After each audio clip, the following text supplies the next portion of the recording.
Happy and blessed day, dear friends.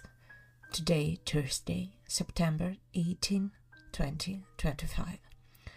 The verse from the liturgy that struck me is taken from the Gospel of Luke 7, 36, 50. At the time, one of the Pharisees invited Jesus to dine with him. He went into the Pharisee's house and reclined at the table. And behold, a woman in the city who was a sinner, when she learned that he was eating in the Pharisee's house, brought an alabaster jar of perfume. Standing behind him at his feet, weeping, she began to wet his feet with her tears, and then wiped them with her hair, and kissed them, and anointed them with the perfume. Then he turned to the woman and said to Simon, "Do you see this woman? I entered your house, and you gave me no water for my feet, but she has wet my feet with her tears and wiped them with her hair. You gave me no kiss, but she, from the time I came in, has not stopped kissing my feet. You did not anoint my head with oil. She, however, anointed my feet with perfume. Therefore I tell you, her sins, which were many, have been forgiven, for she loved much. But he who is forgiven little loves little." People who insult others are those who have no other arguments or words when faced with something they cannot understand about the truth. It is never a sin to affirm the truth, but much less a judgment or an incitement to hatred. On the contrary, paradoxically, those who want the truth but do not practice it despise it and hate those who profess it because it is not what they want to hear.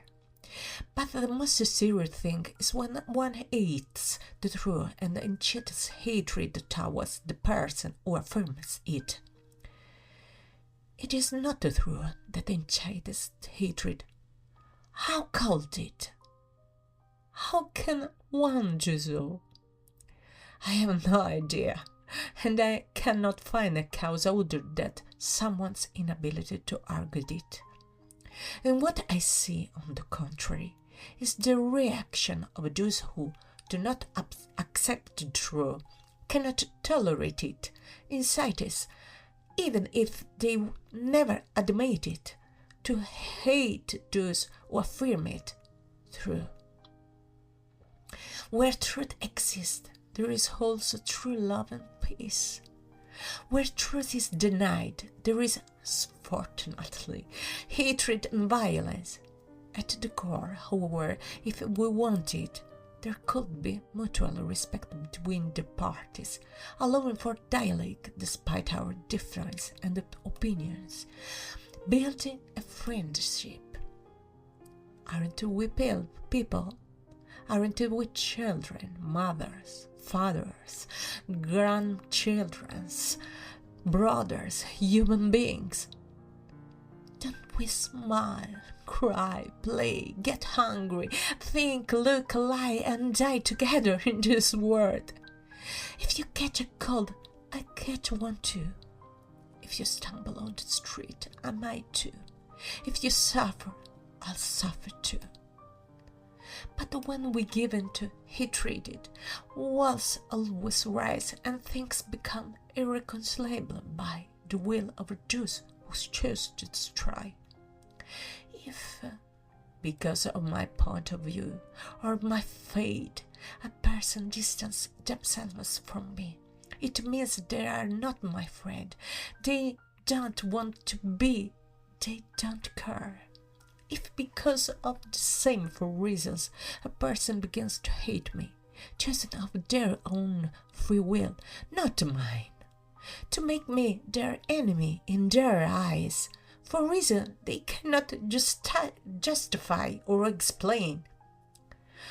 What happened to Christ, who is the way, the truth, and the life, happens to anyone who professes the truth with love, which is one and the same. The truth, accompanied by the charity that welcomes, listens, and teaches, is the most hated thing in our time. Or perhaps it always has been. The thing which unfortunately today falls back on the person who professes it. He who has ears to hear, let him hear. Jesus would probably say. If you can reflect, open your ears, your eyes, and your heart with justice, and even if you have different ideas, respect those who think differently. Educate your children, if it's possible, from an early age to know the truth, to love and respect human life from the very beginning, so that they grow up with a soul rooted in love and never waiting to take another person alive. That in life one can dialogue, be friends, be brothers, even with different opinions.